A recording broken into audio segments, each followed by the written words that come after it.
ഇരുട്ട് പൂർണ്ണമാകുന്നു. CPM നേതാവും പ്രമുഖ എഴുത്തുകാരനുമായ അശോകൻ ചെരുവിലിൻ്റെ ഫേസ്ബുക്ക് പോസ്റ്റ് തുടങ്ങുന്നത് ഇങ്ങനെയാണ്: 4 ഈഴവ മന്ത്രിമാരെങ്കിലും വേണം എന്ന് ശിവഗിരി മഠാധിപതി സച്ചിദാനന്ദ സ്വാമി പറഞ്ഞതാണ് അദ്ദേഹത്തെ പ്രകോപിപ്പിച്ചത്. ഇത് സ്വാമി സ്വന്തം നിലയ്ക്ക് പറഞ്ഞതാണോ മഠത്തിൻ്റെ അഭിപ്രായമായി പറഞ്ഞതാണോ എന്ന് അറിയാനും അദ്ദേഹത്തിന് താല്പര്യമുണ്ട്. ഇക്കാര്യത്തിൽ സംശയം പ്രകടിപ്പിക്കാൻ കാരണവുമുണ്ട്. ഇതേ മട്ടിലൊരു ആവശ്യം തെരഞ്ഞെടുപ്പ് കാലത്ത് അദ്ദേഹം പറഞ്ഞിരുന്നു. ഈഴവരിൽ നിന്ന് കുറച്ചു പേരെ കൂടി സ്ഥാനാർത്ഥികളാക്കണമെന്ന് അദ്ദേഹം ആവശ്യപ്പെട്ടിരുന്നു. അന്ന് മഠം ജനറൽ സെക്രട്ടറി സ്വാമി ശുഭാംഗാനന്ദ അത് സച്ചിദാനന്ദ സ്വാമിയുടെ വ്യക്തിപരമായ അഭിപ്രായമാണെന്നും മഠത്തിന് അങ്ങനെയൊരു ആവശ്യമില്ലെന്നും വ്യക്തമാക്കിയതായി വാർത്തയുണ്ടായിരുന്നു. ഈഴവ ജാതിക്കാരെ മന്ത്രിമാരാക്കണമെന്നത് ശിവഗിരി മഠത്തിന്റെ താല്പര്യമാണെങ്കിൽ കേരളീയ സമൂഹത്തിൽ പടർന്നുകൊണ്ടിരിക്കുന്ന ഇരുട്ട് പൂർണ്ണമായിരിക്കുന്നു എന്ന് വേണം കരുതാൻ എന്നാണ് അശോകൻ ചെരുവിൽ എഴുതുന്നത്. കാരണം ഇരുട്ടിൽ പ്രതീക്ഷയുടെ ഒരു നാളമായി അദ്ദേഹം കണ്ടിരുന്നത് ശിവഗിരിയിൽ കേന്ദ്രീകരിച്ചിരിക്കുന്ന ശ്രീനാരായണ പ്രസ്ഥാനത്തെയാണ്. അതാണിപ്പോൾ ഇരുട്ട് പരത്തുന്നതത്രേ. മറ്റൊരു CPM അനുഭാവിയായ KP അരവിന്ദൻ സതീശൻ നായർ പിടിച്ച പുലിവാലാണെന്നാണ് പ്രതികരിച്ചത്. സമുദായ സമവാക്യങ്ങൾ പാലിച്ചില്ലെന്ന ചില കോണിൽ നിന്നുള്ള പ്രതികരണങ്ങളെ മൊത്തത്തിലാണ് അരവിന്ദൻ വിമർശിക്കുന്നത്. സ്ഥാനാർത്ഥി നിർണയത്തിലും MLA-മാരുടെ തെരഞ്ഞെടുപ്പിലും മന്ത്രിസഭകളിലും സമുദായങ്ങൾക്ക് അർഹതപ്പെട്ട വിഹിതം നൽകുന്നില്ലെന്ന പരാതി കുറെ കാലമായി കേരളീയ പൊതുമണ്ഡലത്തിൽ ഉയർന്നു വന്നിട്ടുള്ള ആവശ്യമാണ്. പൗരസമൂഹത്തിന്റെ ഭാഗത്തുനിന്ന് ഇക്കാര്യത്തിൽ സമ്മർദ്ദവും ഉണ്ടായിരുന്നു. വിവിധ സമുദായങ്ങൾക്ക് പ്രാതിനിധ്യം നൽകിക്കൊണ്ട് മാത്രമേ ജനാധിപത്യ പ്രക്രിയ തുടങ്ങിവയ്ക്കാനാവൂ എന്ന ചിന്തയാണ് ഈ വാദത്തിനു പിന്നിൽ.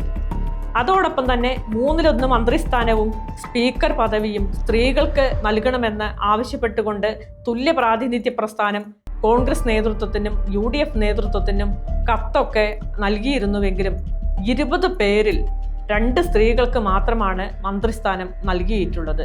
ഡെപ്യൂട്ടി സ്പീക്കർ പദവിയും സ്ത്രീക്ക് നൽകിയിരിക്കുന്നു. കഴിഞ്ഞ സർക്കാരിൽ 3 വനിതാ മന്ത്രിമാരുണ്ടായിരുന്നു. പിണറായി മന്ത്രിസഭയെക്കാളും അല്പം മെച്ചപ്പെട്ട സാമുദായിക പ്രാതിനിധ്യം ഉറപ്പുവരുത്താൻ VD സതീശന് കഴിഞ്ഞുവെന്ന് കാണാനാകും.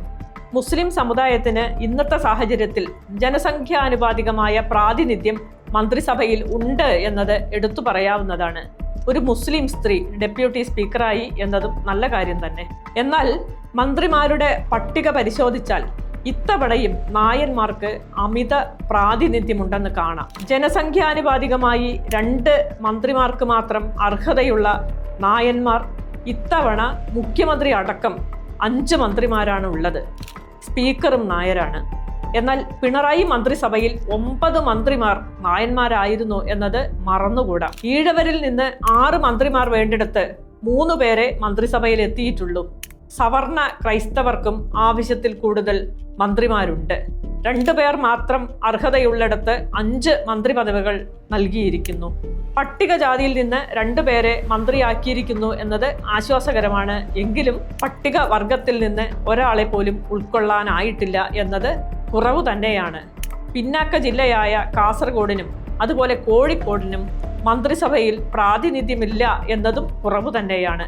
വികസനത്തിന്റെ കാര്യത്തിൽ ഇത്തരം ഒഴിവാക്കലുകൾ ദോഷകരമായി ബാധിക്കും. പിണറായി സർക്കാരിനേക്കാൾ സമുദായ പ്രാതിനിധ്യമുള്ളതാണ് ഇത്തവണത്തെ മന്ത്രിസഭ എങ്കിലും സവർണർക്കു തന്നെയാണ് മേധാവിത്വം എന്ന കാര്യം ശ്രദ്ധിക്കപ്പെടണം. ഇതുതന്നെയാണ് ശിവഗിരിയിലെ സ്വാമിയും പറയുന്നത്.